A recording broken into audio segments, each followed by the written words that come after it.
Și vorbim despre un exercițiu greu de privit la Timișoara. Urmările unui accident rutier produs din cauza teribilismului au fost prezentate mai mult decât explicit. Organizatorii au folosit o mașină aproape distrusă, iar presupusa victimă părea un actor din filme de groază.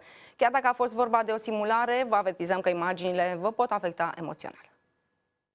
Scenariul unui thriller a devenit realitate în centrul Timișoarei. Personajul principal, o tânără șoferiță împătimită a vitezei, ajunsă în stare gravă după un accident rutier.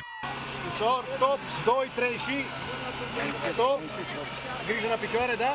Este vorba despre o depășire neregulamentară, o depășire riscantă care a scos această mașină în decor lovindu-se de un pom.